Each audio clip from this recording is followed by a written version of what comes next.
안녕하세요. 서울수면의원의 홍일희 원장입니다. 피로와 졸린 것의 차이는 무엇일까요? 수면장애는 아침에 일어나기 힘들고 낮 생활이 정상적이지 못한 경우가 많습니다. 이때 사람들은 피로하다, 졸리다고 합니다. 같은 증상일까요? 다른 증상일까요? 오늘은 피로와 졸림에 대해서 정리를 해보겠습니다. 피로하다는 말은 주로 근육 및 골격계에서 느끼는 증상이며 마라톤 뛰고 난 것처럼 몸이 무겁다고 표현하기도 합니다. 피로하다는 것을 설명하는 말로 피곤하다, 탈진되었다, 방전되었다, 에너지가 없다 등으로 다양한 표현이 있습니다. 반면에 졸리다고 혹은 졸음이 온다고 하는 것은 결정적인 순간에 깨어있기 어려운 상태를 일컬으며 강렬하게 잠에 빠지고 싶어하는 마음 상태입니다. 몽롱하다, 의식이 혼탁하다 등 다 졸음을 말하는 증상으로 잠자기 직전 상태를 흔히 표현합니다.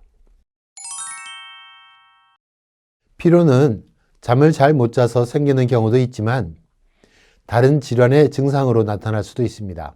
즉, 빈혈, 갑상선 기능 저하증 혹은 암 등의 증상으로 나타나고 피로가 6개월 이상 지속되는 만성 피로 증후군의 일환으로 피로를 호소할 수도 있습니다.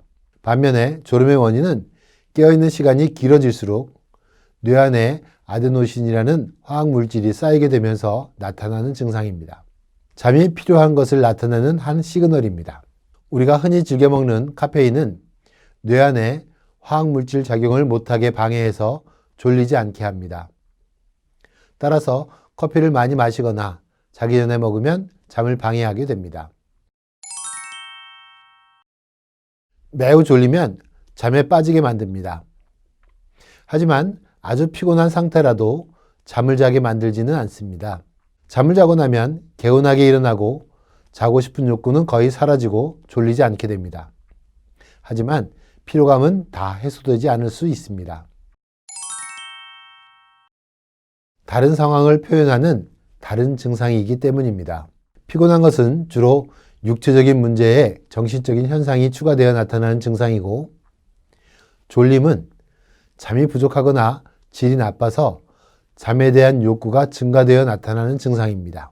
즉, 이 두 용어는 다른 원인에 의해 생기는 확실히 구분되는 느낌을 표현하는 것입니다. 또한 피로를 해결하는 치료법과 졸림을 치료해야 하는 치료법이 다르기 때문입니다. 졸린 증상은 잠자는 시간이 부족할 때 쉽게 옵니다.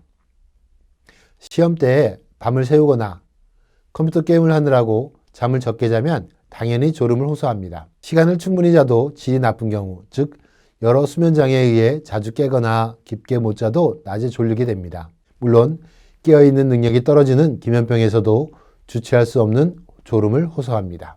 반면에 만성불면증 환자나 일주기 리듬장애, 특히 교대근무자 수면장애일 경우에는 피로함을 호소하는 경우가 많습니다. 먼저 충분한 수면 시간을 확보해야 합니다. 특히 생체 리듬을 유지하기 위한 규칙적인 잠을 자야 합니다. 적당한 신체 운동을 하는 것도 좋습니다. 운동이 어렵다면 스트레칭이라도 해야 합니다. 또한 피로 회복에 좋은 음식을 먹는 방법도 있습니다. 포도당, 과당이 많고 비타민C가 많은 포도, 브로콜리, 마늘 등을 먹어야 합니다. 생활 습관이나 잠에서 문제가 없으면서 피곤이 지속되면 빈혈 검사, 간 기능 검사나 수면 다운 검사 등 원인을 확인하기 위한 적극적인 진단이 필요합니다. 많은 사람이 적게 자면서 낮에 졸리고 피곤하지 않게 해달라고 합니다. 이는 밥 안 먹고 배부르게 해달라는 것과 같은 말입니다. 잠이 부족한 것을 해결하는 데에는 잠을 자는 것 이외에는 왕도가 없습니다. 더욱이 잠자는 시간뿐 아니라 생체 리듬이 유지되어야 하기 때문에 규칙적인 생활이 필요합니다. 하지만 정말 어쩔 수 없는 경우라면 잠깐의 쪽잠이라도 도움이 될 수 있습니다. 잠을 못 자면 호소하는 증상 중에서 환자도 정확한 의미를 생각하지 않고 피로와 졸음을 혼용하고 있습니다. 이 용어의 정확한 의미를 파악해서 환자의 수면장애 개선에 참고해야 할 것 같습니다.